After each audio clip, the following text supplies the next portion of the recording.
এরকম করে আমড়ার আচার বানালি আমড়ার আচারের টেস্টটাই পাল্টে যাবে। যত রকমভাবে খাইছেন না কেন এদের কাছে কিছুই না, এরকমভাবে বানায় খাইয়ে দেখবেন। ফ্ল্যাশব্যাক। আসসালামু আলাইকুম বাডি বুনটি আপনারা ওগুলি কেমন আছেন? আশা করি জুলার ভালো আছেন, মুই আছি মুহূর্তের ভালো ঠাই নিয়ে আছে আমড়ার আচারের একখান রেসিপি। তো আগে কিন্তু মশলাটা আমাকে বানিয়ে নিতে হবে। তো আমি টাইলে ঠান্ডা বানাই এরপর আছে আমি মশলাটা আগে করে নেবো। তো আমি ব্লেন্ডারে করবো না, আমি পাটায় বেটে নেবো, আপনারা ইচ্ছলে ব্লেন্ডার করে নিতে পারেন। তো এই আমড়াটা আছে ভালো করে ধুয়ে তারপরে টিস্যু দিয়ে মুছে নিচ্ছে, কারণ এই আমড়াটা আমি খোসা শুদ্ধ বানাবো, খোসা ছাড়াই বানাবো না। কত ভিলে তো খাই দেখছেন, আমি খোসা দিয়ে বানাই খাই দেখেন। তো মুছে নিলে কি আমড়াটা আপনারা 1 মাস 2 মাস না 4-5 মাস পর্যন্ত আপনারা ভালো রাখতে পারবেন। তো আমি একটা ছুরির সাহায্যে এরকম করে কাটে নিচ্ছি। একটু বেশি হয়ে গেছে তো, মানে আপনার জালি নাই কিন্তু না, বুড়ো হয়ে গেছে। আপনারা ইচ্ছে করলে বটি দিয়ে কেটে নেবেন। পরে দেখলাম আমি ফিল দেওয়া না, আমি পরে বটি দিয়ে কেটে নিচ্ছি বুঝছেন। কিন্তু এই সাইজে হবে। বিচিগুলো আলাদা করে হেলাইছি আর এইটা আলাদা আলাদা আবার বানাই নিছি। কিরম দেওয়া যাচ্ছে দেখছেন, একদম কি সুন্দর করে কাটে নিয়েছি, রামবাই কাটে নেবেন। তো অনেক কড়াইতে চলে আসি, পরিমাণ মতো তেল দিয়ে দিচ্ছি, সরষের তেল দেবেন যার যেটুকু মন চাই। আমার অল্প তাইতে আমি অল্প দিচ্ছি।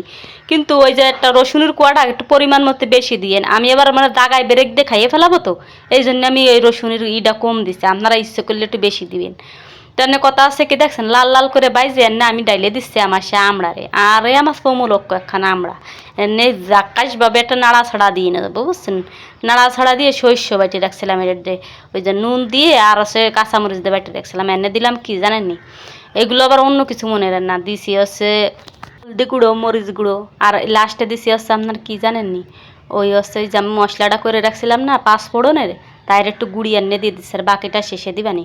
নুনও পরিমাণ মতো দিয়ে নিচ্ছি, নুনও আপনারা কিন্তু দিয়ে নেবেন।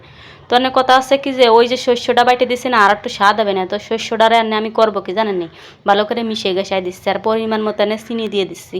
চিনির পরিমাণটা কম দিচ্ছি, কারণ আমি একটু টক টক খাবো, বেশি চিনি দিলে আবার টক হবে না, মিষ্টি হয়ে যাবে না, খাতি আবার একটু ভালো লাগবে না। যারা আমার মতো জাল খোর আর ওই যে টক খোর তাদের জন্য আবার একটু কম টক দিয়ে বানাবেন, আর যারা বেশি খায় তাকে আবার একটু বেশি দিতে পারে, যার যার চাহিদা মতো দিয়ে আবার কতি এসে না চাহিদা মতো দিতে আসলে আপনারা কি কথা নাকি।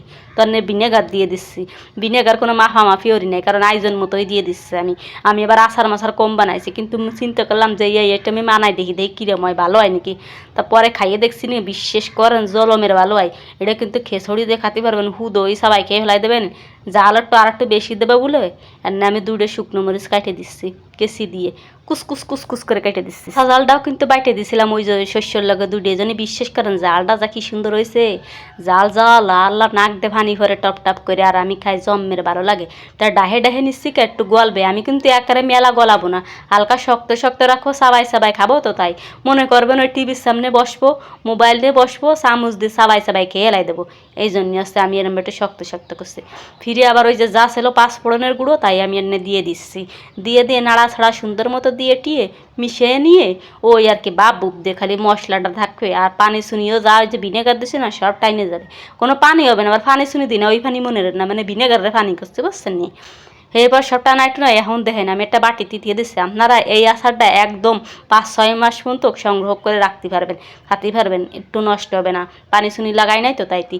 আর দমের ভালো লাগে খাতে। ভিডিওটা যদি ভালো লাগে তা শেয়ার করে দেন, হাসে থাকেন, ফলো দিন, আরও ভিডিও হতি।